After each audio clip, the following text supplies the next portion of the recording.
It's rather strange walking through downtown Medellin with this man. John Jairo Velázquez Vázquez, alias Popeye, is not just anybody. A former lieutenant of Pablo Escobar, he's one of the few members of the Medellin cartel that's not in jail or dead. He's 55 years old and has spent more than half his life in prison. Released, he could have kept a low profile, but that's just not Popeye's style. In Colombia, Popeye is a star. Hola, mi guerrero Randy Ventura y Emanuel Alvarado. Yo soy John Jairo Velázquez Vázquez Popeye, el asesino de confianza de Pablo Emilio Escobar Gaviria, el general de la mafia. Desde las calles de Medellín, las mismas calles que pisó Pablo Emilio Escobar Gaviria, te envío todo mi cariño. Popeye is one of the world's most ruthless hitmen. ¡Ay! ¡Hueputa! ¡Viva Pablo Escobar!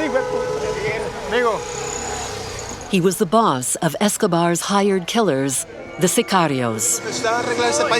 Le hacemos duro, yo le pago. Vamos a meter la política, yo le pago monstruo. Muchas gracias. Mis respetos ante todo. Gracias, señorita, muy amable. Gracias, bebé. Muy amable, señorita. ¿Quieres tú, bellos? ¿Qué quieres? Venga, pues. ¿La puedo abrazar, bebé? Muñeca. Yo pago la pieza. This mafia general, as he describes himself, has confessed to having personally and cold-bloodedly murdered 250 people. He also claims to have planned at least 3,000 executions and assassination attempts.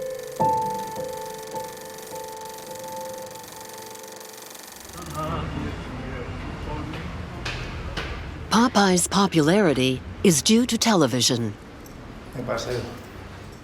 Muy bien. Pensé que no venía.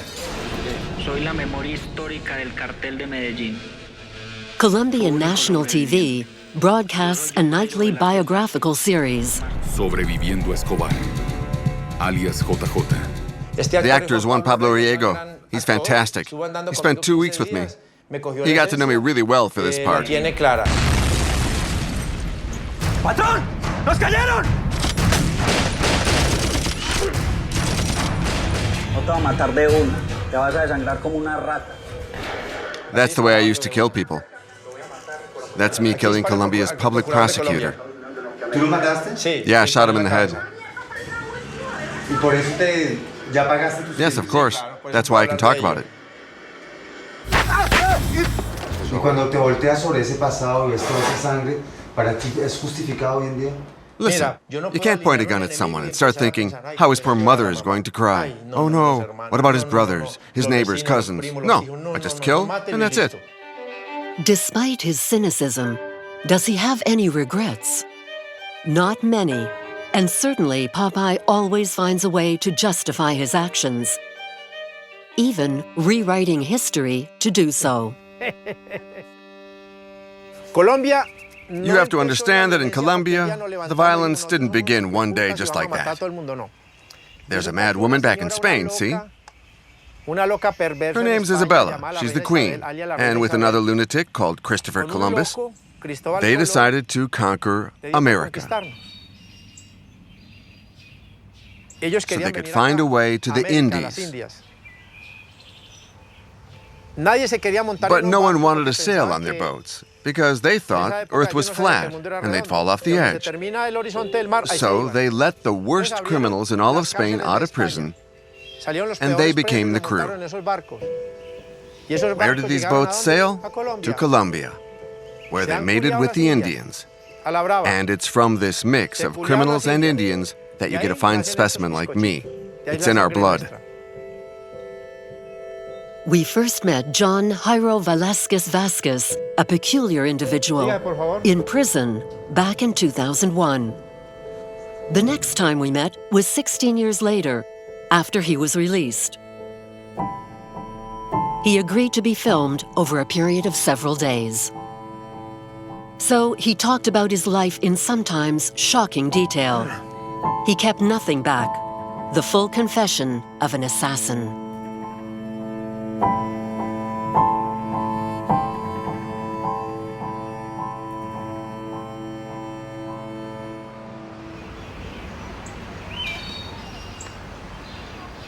He's called Popeye because when he was small, he'd wanted to become a sailor or policeman.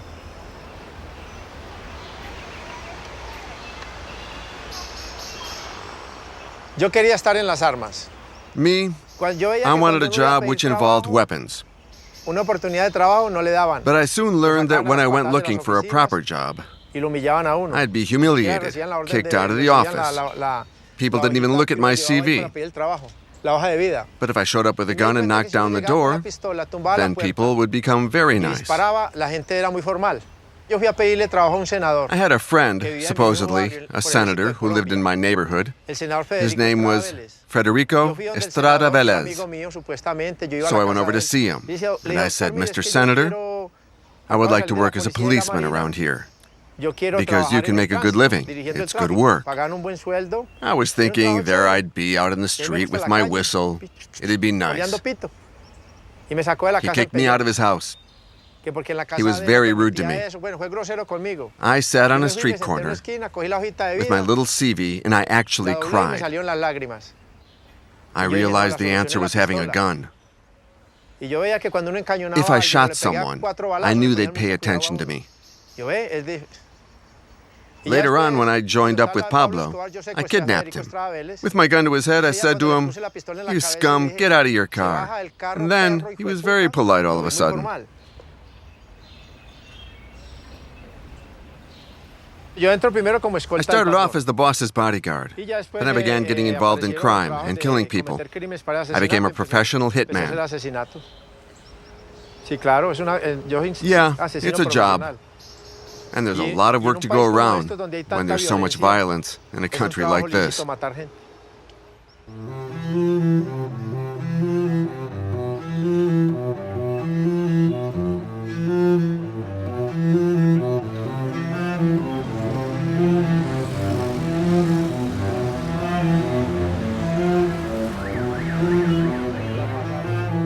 We killed 540 policemen. We set off 250 bombs. We killed 13 Supreme Court magistrates, 15 judges, 12 journalists. We kidnapped just about every CEO in Colombia, scared off all foreign investment. We really seriously damaged this country, at least from the point of view of normal people. To us, though, Pablo Escobar was a leader, a father, a friend, our religion.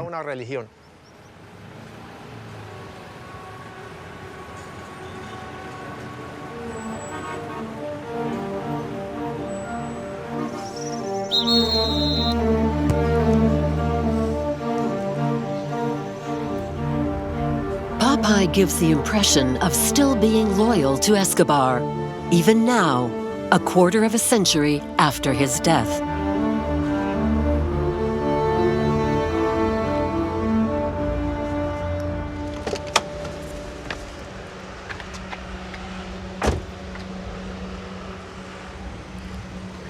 Mi amigo, ¿qué ha hecho? ¿Cómo va? Buenas. ¿Cómo le ha ido? ¿Unas florecitas qué tiene? Margaritas, tengo margaritas, tengo el culi que siempre le gustó, girasoles, rosas. ¿Qué tal están los girasolcitos bien organizaditos con estos? ¿Con esta blanquita o qué? No, con estas. Girasoles con estas. ¿Cuántos? This is where you buy flowers for the boss and take them to him out of love.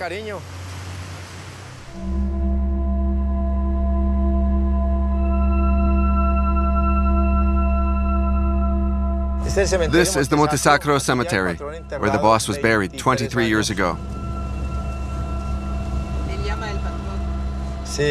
Out of respect, he'll always be our boss.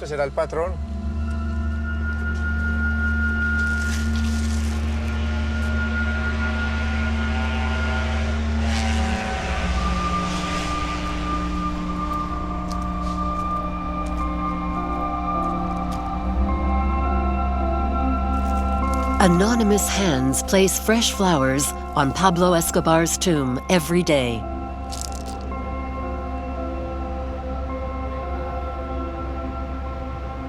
Popeye comes 2 or 3 days a month, always varying his visits as a precaution.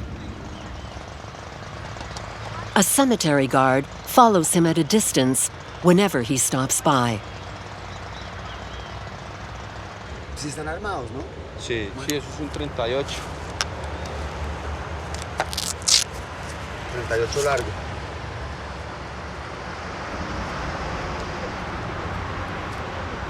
When he leaves, Popeye is escorted all the way to the exit by the guard and another colleague.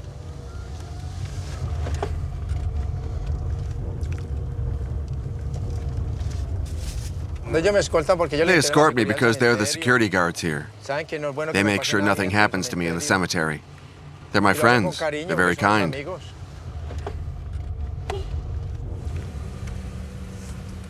Thank you. May the Lord protect you. And now we're on our own again. See? No one's following us. We're clean.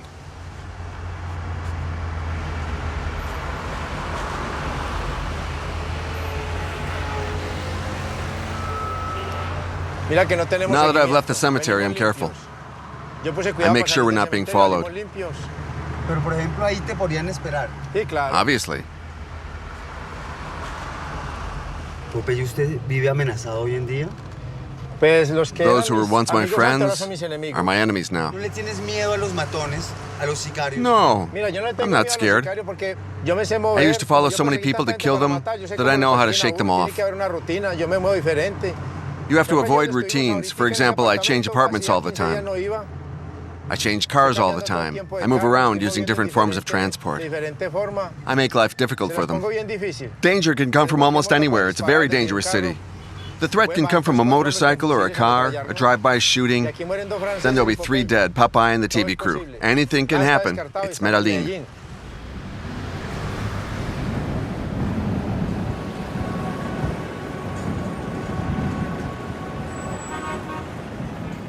Look at this big drug city, Medellin.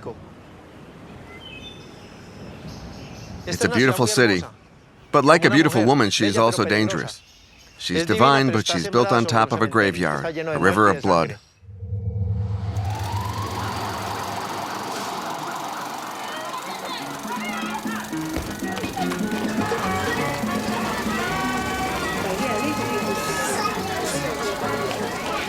Back then, the city had a population of 2 million, and Pablo Escobar had an army of 3,000 hired killers.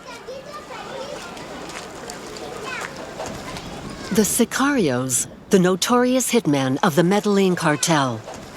Getting anywhere near them was very difficult. But in 1993, we filmed them in one of Medellin's poorest districts. The area was called the Barrio Escobar, as the drug lord had built hundreds of houses here, and it had become a recruiting ground for his forces and killers. Si no has conocido la carne, la leche, los huevos, has crecido subalimentado y te ofrecen $500,000 y te dan un revólver con salvoconducto y una moto para ir a trabajar, entre comillas, a quitarle la vida a otro, mismo te vas.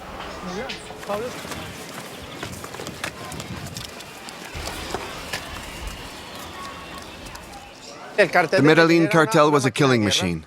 I wasn't the only one. There were plenty of others. Alarete, Muro, Chopo, Tyson, Ricardo Prisco Lopera, Nemin, and others. Each of us had his specialty, and once it was decided to kill someone, that person would definitely die. El Patron had a notebook in which he wrote everything down, and he didn't mince words. He'd tell me, "Popeye, this person has to die." And in no time, we'd figure out a plan.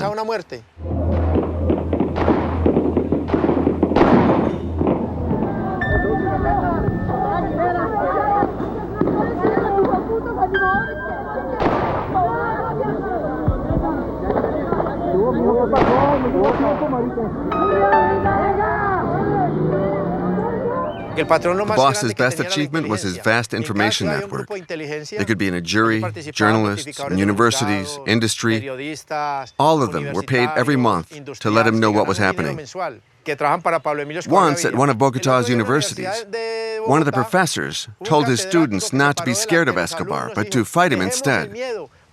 Now, in Bogotà, we had a group of informers and a logistical section with weapons, cars, and apartments. We were organized. The intelligence unit would be in charge of following a target. So we soon found out where the professor was sleeping, where he went grocery shopping, where his mistress lived, where he bought his fruit and bread. So we told the logistics unit we need 2 good men, motorbikes, cars, silencers. We were set. And that was Pablo Escobar's way, because he had huge amounts of money. You didn't even need to tell the boss that you'd killed someone. He'd hear it on the radio. He wouldn't hug us. It wasn't a big deal. He'd just say thank you. And we thought to ourselves, we could kill anyone around us. That was our way. That's how the mafia worked.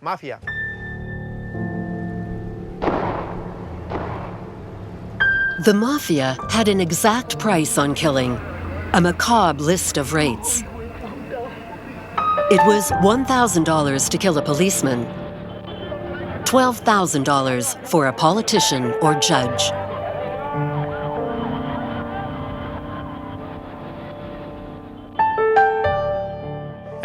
My money came from Escobar's mafia, and I earned it by killing people, and also by remaining loyal to Pablo. At the time, I had at least $12 million in cash. That's worth $50 million in today's money.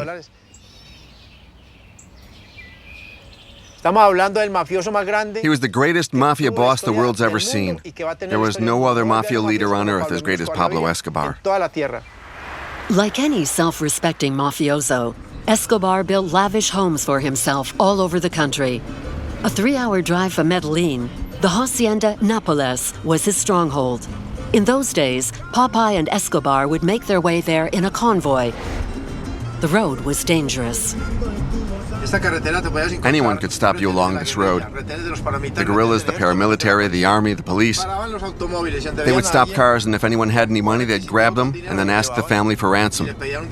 They called it fishing for miracles. And if they grabbed someone who was poor, they'd just kill him.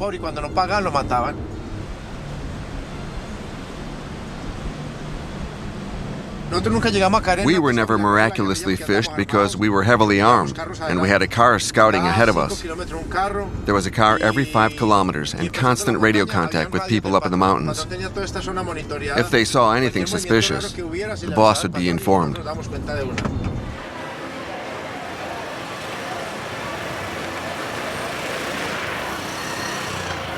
At the end of the road lies the village of El Doradal. Today, next to the butcher shop, is a shop which only sells souvenirs of Escobar. Outside the village, the drug lord had built his own dream home, a hacienda fit for a tyrant, surrounded by an enormous zoo. The famous entrance is still standing.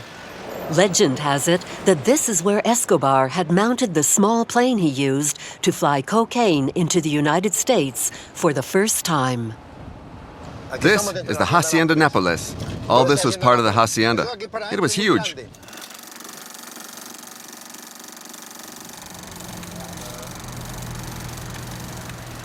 It was about 60,000 hectares, with rivers, mountains, forests. It was nuts. Like paradise. But everything's gone now. The hacienda's gone. The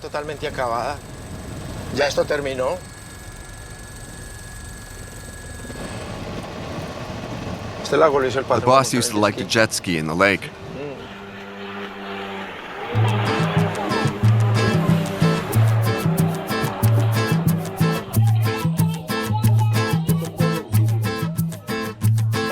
We'd go out for long rides, 6 or 7 kilometers, on the grounds in the afternoons. There were paths everywhere.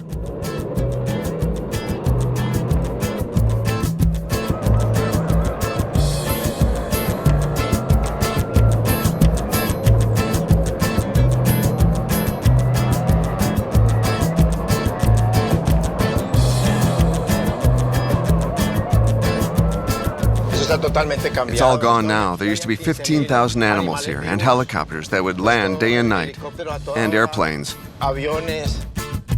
Escobar had wild animals shipped in by cargo plane. It cost a fortune.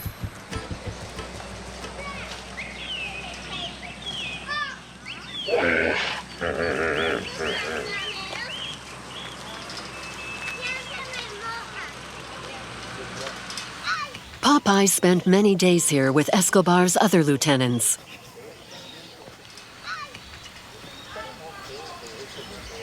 The zoo was not just here for the tourists. There was an ulterior motive.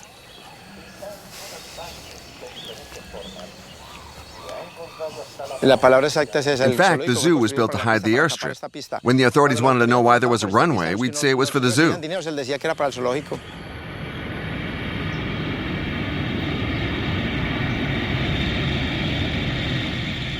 All the cocaine for the United States would be flown out of here. They'd take off fully loaded with the cocaine and fly straight to the U.S., where we had landing strips. We painted the Costa Rican flag on the planes.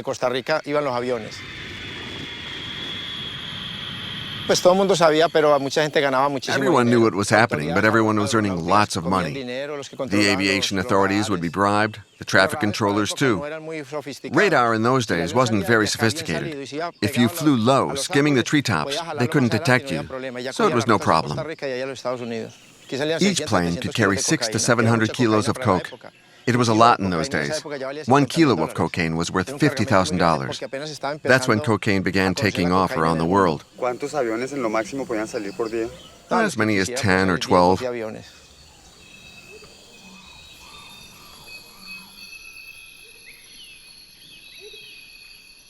Pablo Escobar came along at the perfect time for drugs. He shipped so much of it, the price fell. I myself was put in charge of keeping an eye on the cocaine in Miami. I'd keep as much as 1,000 kilos for the boss there. Once I saw 60 million in cash. There was a lot of money flowing through.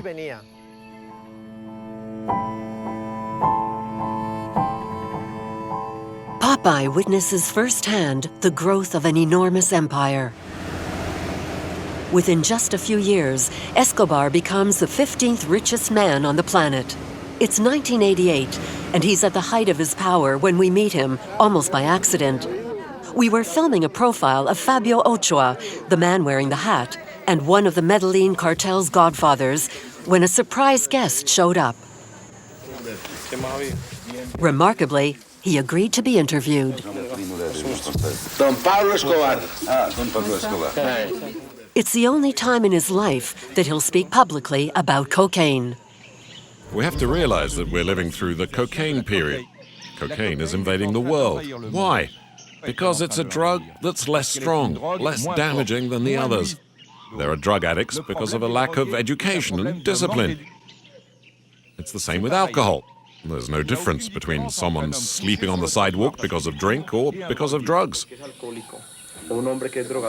Right now, it's cocaine that's considered dangerous, evil, because the Americans can't control it, because it's the Colombians that produce it. That's the real problem. At this point, the Americans put a $1 million bounty on the head of Pablo Escobar.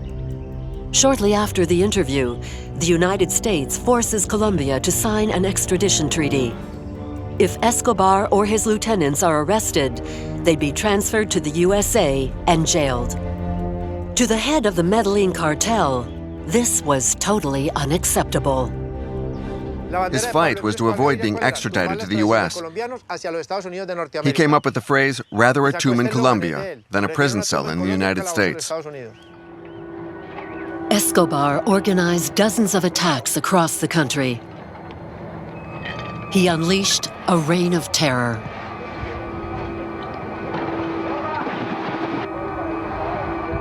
That's when he started his war against the state. We were happy with that. The boss began killing, and we were at war. Pablo Escobar was a god. Pablo Escobar was great because he would kill.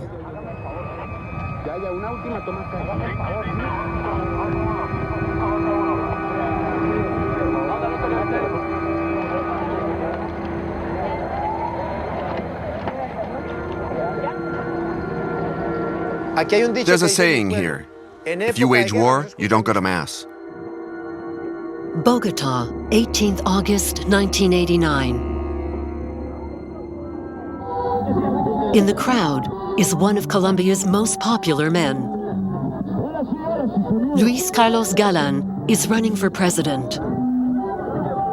He declared war on the drug traffickers and campaigned on a platform of extradition. Escobar has him killed in the middle of the rally in front of 7,000 people.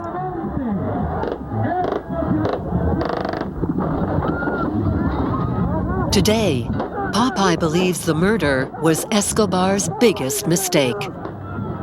Galan's death was very, very bad. Everyone thinks the 275 bombs we set off around the country was the worst thing we did. But the killing of Carlos Galan, that was serious. It was fatal. From that moment on, Colombia went backwards. Foreign investment ground to a halt, and so did tourism. Luis Carlos Galan's successor is Cesar Gaviria. He is next on the death list. On the 27th November 1989, he was due to fly to Cali, but changed his mind at the last moment, a decision that saved his life. The Avankia flight exploded in midair, killing all 104 on board. What caused the problem with the Avianca flight was not the 104 Colombians on board, but the 3 Americans. The boss didn't think it was a mistake. It was just a part of his war, but it caused a wave of panic in the country. So I think that was a mistake. In that whole war, that was a big mistake. Popeye, it seems, shows some regret.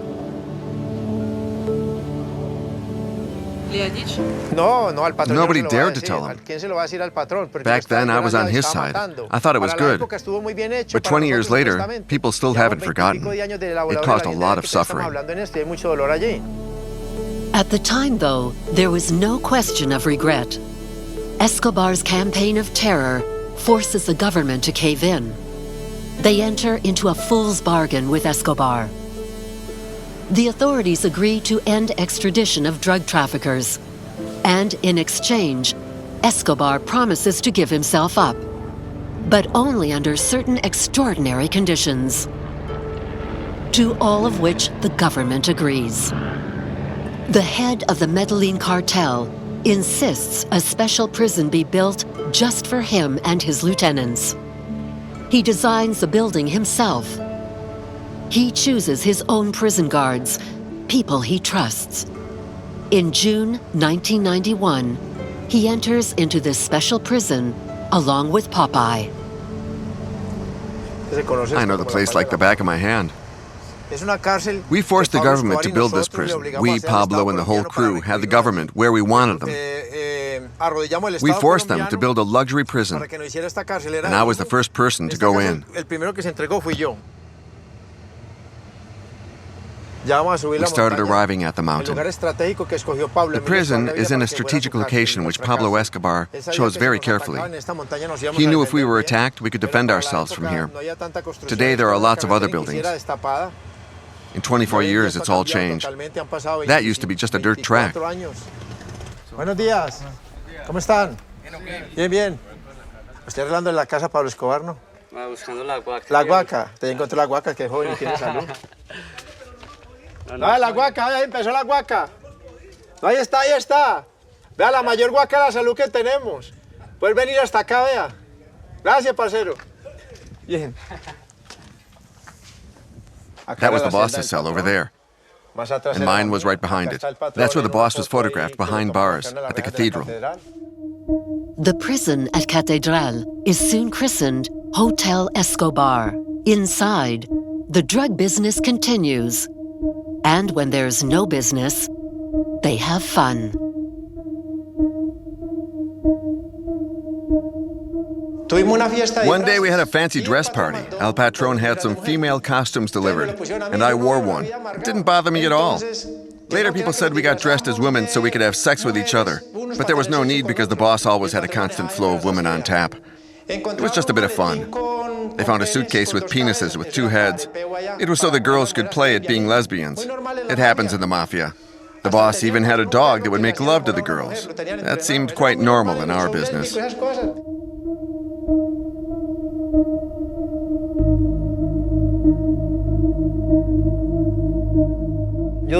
I spent 13 and a half months in prison with him, and we did everything he wanted.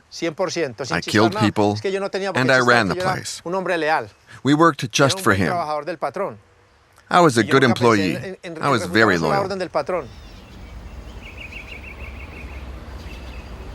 Escobar orders his good employee to kill 2 close associates suspected of stealing from him. We cut them into pieces and burned them. We had to do it in the prison because outside they could have bribed their way out. They had millions. They were too rich.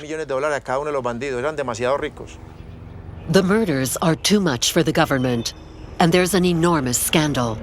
The decision is made to transfer Escobar and his men to a real prison.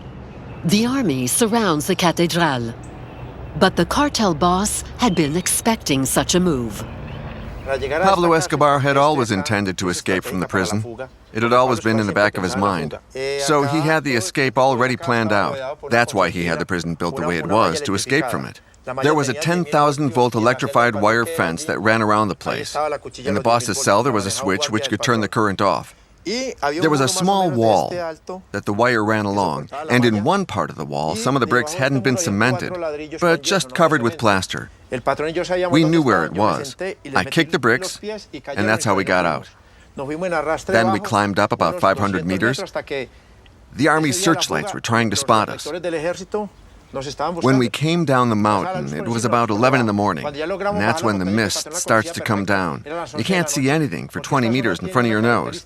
The soldiers and the Americans didn't know the area, so they got lost. They had a really hard time moving around with all their equipment. You had to hack out a path, and they couldn't.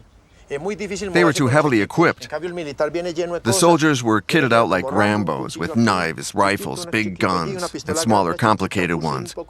We were just bandits, so we could move easily.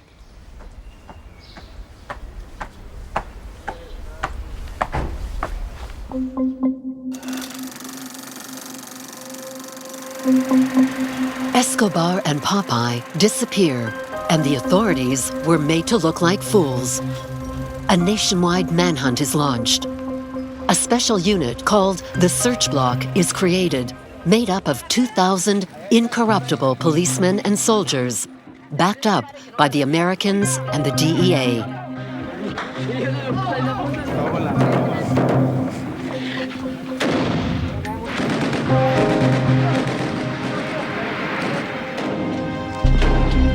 The army seizes Escobar's stronghold, the infamous Hacienda Nápoles.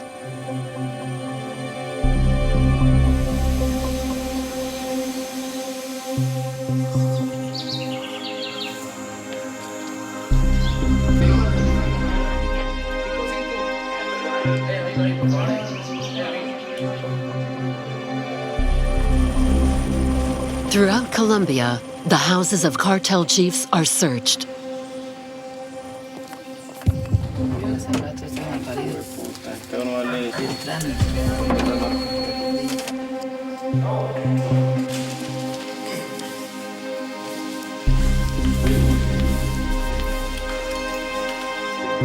The sicarios, the hired killers, are arrested or killed.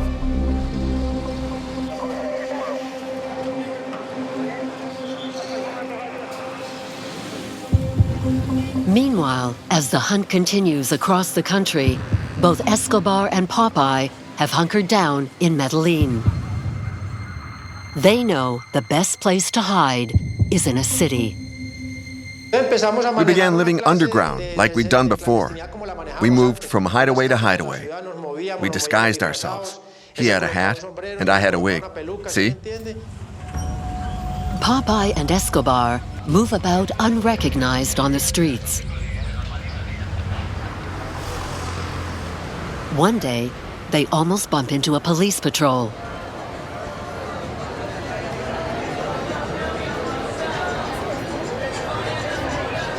The spot where Escobar came face-to-face with the police is now quite famous. The bank has always been here, and the parking over here. 6 policemen were coming from that direction. And there was the boss and myself, and we had killed so many policemen. Anyway, we went into the parking, and the policemen went by without even looking. If they'd recognized us, there would have been a gunfight. Pablo narrowly escaped being killed here. There's a $3 million bounty on Escobar. On Popeye, too, top of the list. Then the time came when the boss no longer wanted me around because I was too visible. The Cali cartel, the DEA, the search black, the paramilitaries, everyone was looking for me because they knew I'd be with the boss. I used to make the boss laugh because I'd joke and say, they're looking for Escobar, but who they really want is me.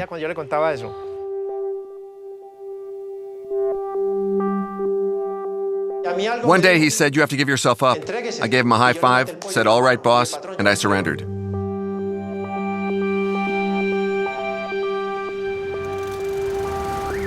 I know myself very well. I love the adrenaline rush. I love the world of crime, the blood. So it was a radical decision for me to cut the umbilical cord. And the only way to cut my ties with the mafia was to become an informer. Popeye turns informer in exchange for a shorter prison term. He provides evidence against several members of the Medellin cartel. He's sentenced to 30 years in prison. Some of Escobar's closest henchmen decide to save their own skins and surrender and become informers. Also part of the deal, the former mafiosi have to go back to school in a prison classroom with a teacher and a blackboard. The unruly pupils sitting at their desks are some of the country's most notorious gangsters. There's Popeye and the cartel's chief accountant, Roberto, Escobar's brother. Roberto takes advantage of the presence of journalists to complain about conditions.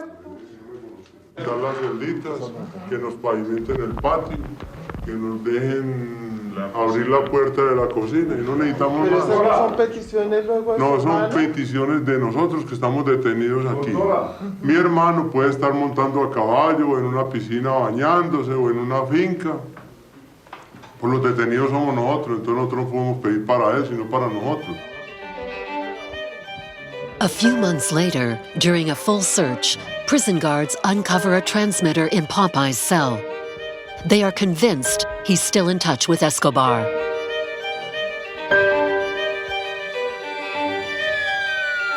One morning, soon afterwards, Popeye is transferred to a high-security facility in Bogota. La Modelo, one of the worst penitentiaries of them all.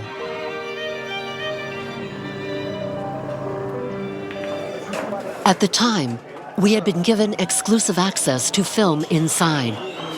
La Modelo is high security in name only. It's filled with vicious people and extremely dangerous. The prison is not run by guards, but by armed gangs.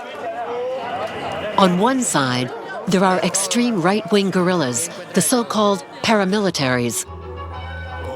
And on the other, the FARC, extreme left-wing guerrillas. Caught in the middle is Popeye.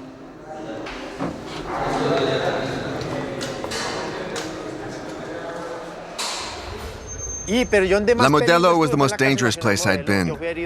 I was wounded there. They tried to poison me, but I fought back.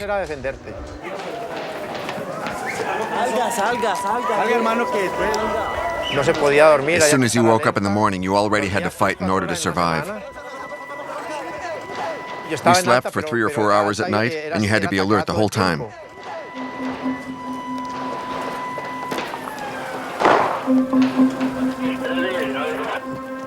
La Modelo stank of death.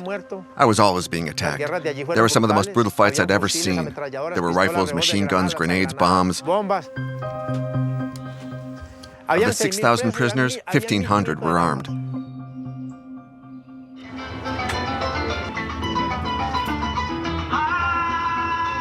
¿Ya la has utilizado?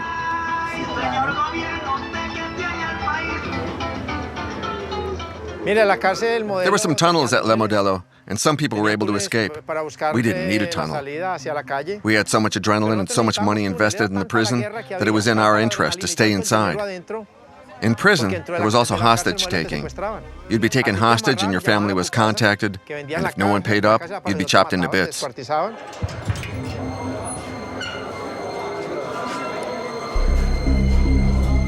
La Modelo was a house of horror. Heads were cut off, hands. We would try to find the people who'd been cut into pieces, but they just disappeared. ¿Qué pasaba allá? First, they would slash the jugular and flush the blood down the toilet, and then they'd cut off the head, the hands, and the torso, and the rest they threw in the garbage. Nobody touched the garbage in the prison.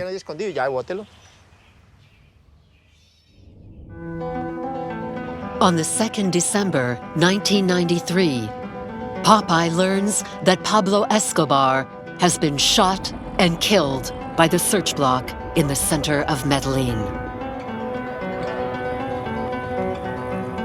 I was in prison and I saw the news on television.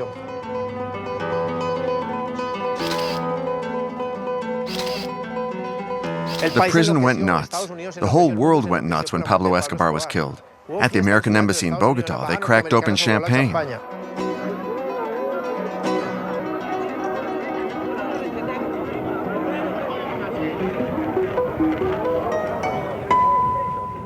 Me, I watched the television and my soul was crying. Physically, I didn't shed any tears because I'm tough. I felt I'd been a coward to leave him. I was afraid. I held my head in my hands and I said to myself, Popeye, you gotta get out of here alive.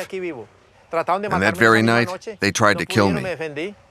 But I was happy to be at war. Now it was a different kind of war. And I defended myself, me against everyone. In fact, there was a pitched battle a short time later at La Modelo. An armed gang attacked the high-security wing to kill Popeye. Another gang defended it. The gunfight lasted 12 hours. The guards counted 25 bodies.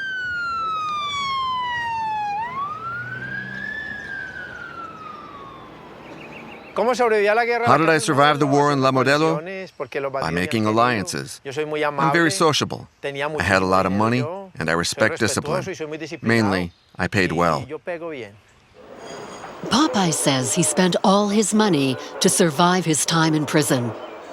He claims of the $12 million he had earned with Escobar, nothing is left. I'm not interested in money anymore. I have no money, no apartment, not even any Jules. My t-shirt just cost $1. These jeans are cheap. My sneakers are cheap. Even my socks. Look, they're too small. Nope, my riches are my freedom and my health. I'm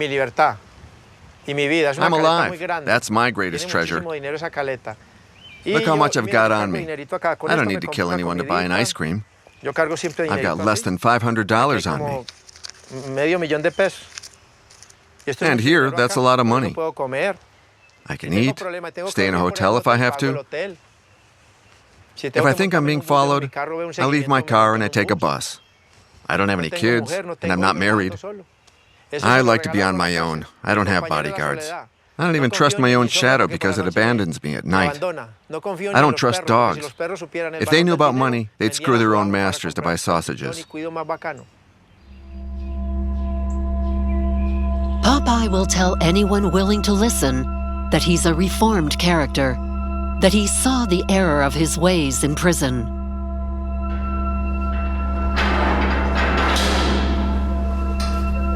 "15 years earlier, at about the halfway point of his 30-year sentence, the prison authorities offered him the chance to join a rehabilitation program.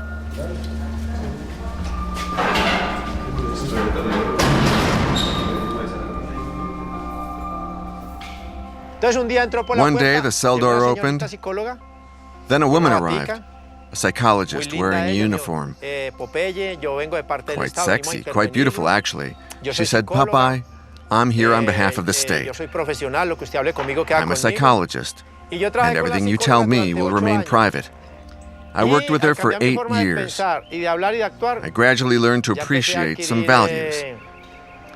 And the first was the value of life.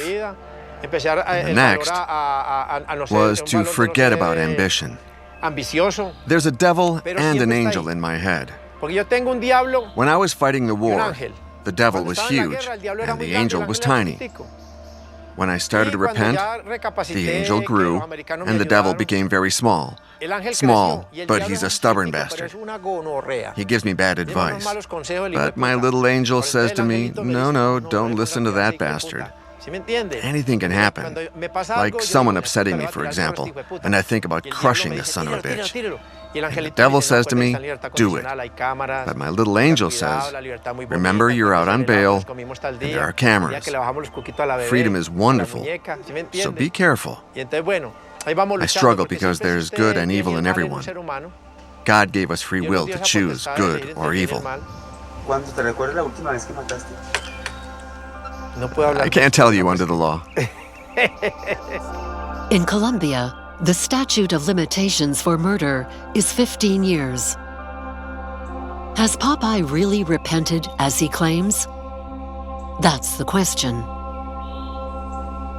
From his time with Escobar, he retains an attraction for weapons and a slight weakness for bad company. It's something that came up on a visit to one of Medellin's more troubled districts, known locally as Las Comunas.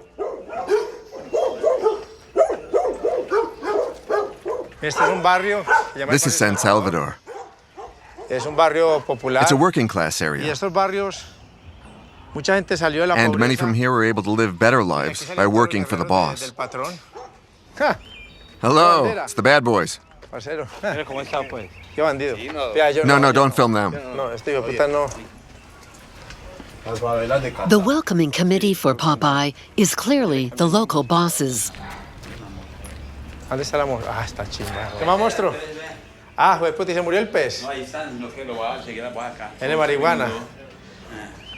Ah, se dañó el mueble. Ah, pues esta caleta está buena. ¿Y aquí en esta caleta? Ah, no filmes todavía, por favor. Bueno, tranquilo. ¿Ah? In their company, Popeye behaves a little like a godfather. ¿Esto por qué se cierra? For safety. Que no se meta gente de otros lugares. Gente de otro barrio no se mete, ¿no? No, nobody comes here. Evitar, And nobody steals from each other here. Aquí no roban porque estos No, barrios, it's to delay the police if they come here on a raid. Para una incursión de la policía. ¿Y sin ti podríamos entrar así de fácil en este barrio, sin estar contigo? It's better I'm here. Mucho mejor. Mucho mejor. A lot better.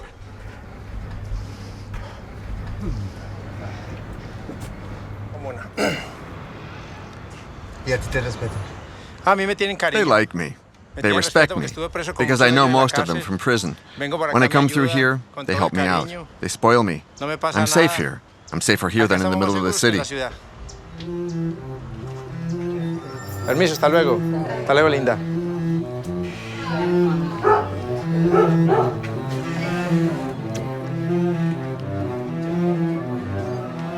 Ties to the criminal underworld almost landed Popeye back in prison recently. In December 2017, the Colombian police went after one of the country's most wanted drug traffickers. Popeye was one of the guests at his birthday party. He can be seen in this police video. He was arrested, then released.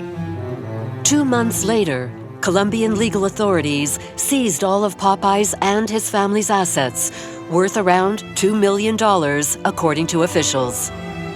On Twitter, Popeye stated, "Lock me up or kill me. I don't care."